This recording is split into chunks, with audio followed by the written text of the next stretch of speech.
É o seguinte, o sindicalismo de toga defendeu a rejeição da proposta de reforma da Previdência pautada na Câmara dos Deputados. Segundo a ANAMATRA, a Associação Nacional dos Magistrados da Justiça do Trabalho, o texto é discriminatório e injusto. A associação é parte da Frentas, Frente Associativa da Magistratura e do Ministério Público, que apresentou uma petição com mais de 10 mil assinaturas contra o texto. A presidente da ANAMATRA, Noêmia Porto, diz, no entanto, que a entidade não é contrária a uma reforma previdenciária.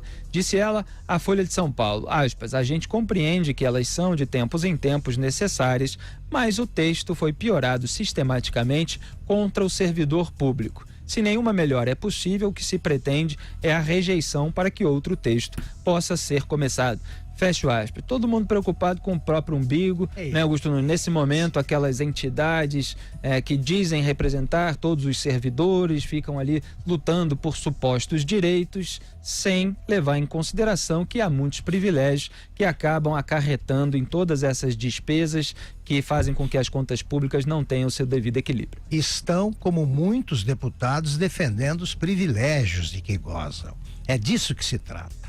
A reforma afeta, sobretudo, os privilégios, né, de deputados e aqui, de juízes do trabalho e, do Ministério Público. Eles também estão querendo acabar com as mudanças. Eles querem continuar desfrutando dos privilégios que não se estendem aos trabalhadores que trabalham na iniciativa privada, o trabalho por conta própria, profissionais liberais, esses não têm privilégio, não, somos nós, por exemplo.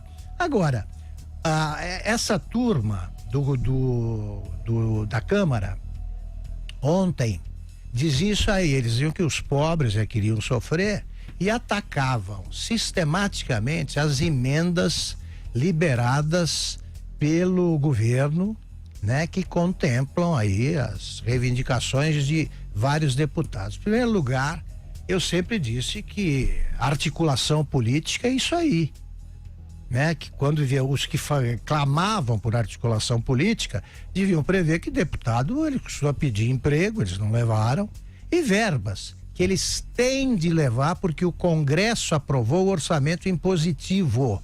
Essas emendas não foram presente do presidente Bolsonaro. Essas emendas têm de ser liberadas por uma norma estabelecida pelo próprio Congresso.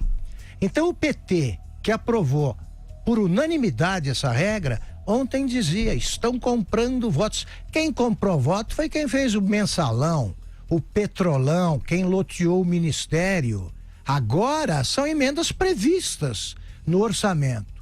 Então o Bolsonaro, se não libera, ele não sabe fazer articulação política. Se ele libera, ele está comprando a reforma. É muito cinismo. É o partido que participou da maior roubalheira da história, acusando alguém de agir ilegalmente quando cumpre uma norma aprovada pelo próprio Congresso.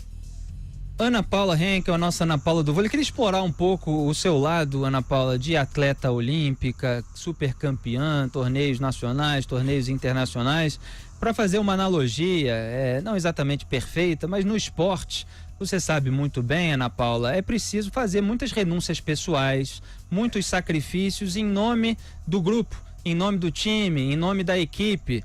Se todos forem fazer individualmente só aquilo que gostam, aquilo que preferem, então muitas vezes o time não funciona bem. Então você tem jogadoras que às vezes tem que atuar numa seleção, numa posição que não é aquela que ela mais gosta ou que ela atua no clube, mas porque em razão da característica dos outros, ela precisa jogar mais assim, mais assado. Então tem todo além das renúncias pessoais, evidentemente, que a carreira de atleta exige, não comer demais, não beber demais, não fazer isso e aquilo, é preciso sempre zelar pelo time. E a gente vê muita dificuldade de muita gente no Brasil de pensar no país como um todo, acima do próprio umbigo, levando em consideração que há certos sacrifícios que não são necessários, mas que também não são absolutamente devastadores para a vida pessoal. São coisas que cada um pode fazer dentro da sua categoria profissional para que haja mais arrecadação no país do que gastos e o país possa melhorar como um todo.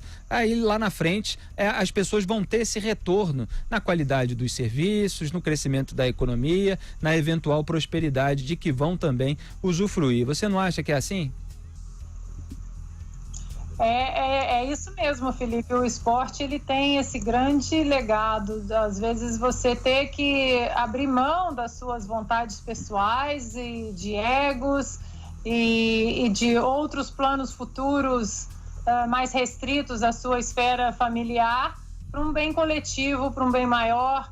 A nossa seleção olímpica de 96, de Atlanta, que trouxe a primeira medalha para o vôlei feminino do Brasil, era uma seleção que éramos 3 grupos muito demarcados ali dentro da seleção e não éramos grandes amigas. Todo mundo acha que éramos 12 grandíssimas amigas e não éramos grandes amigas, mas nós tínhamos uma vontade maior acima das nossas peculiaridades individuais de trazer uma medalha inédita para o Brasil, e nós fizemos um pacto que naquele ciclo olímpico, naquela seleção, onde era um ciclo que era a última chance de muita gente daquela geração ali, pela idade, né, no esporte, ficamos velhas um pouco mais cedo do que todo mundo. Nós fizemos um pacto de que essas picuinhas e brigas individuais e egos, tudo seria deixado fora da quadra, e ali dentro fomos 12 guerreiras, assim, que matávamos e morríamos, como a gente se diz, como a gente fala no esporte, umas pelas outras.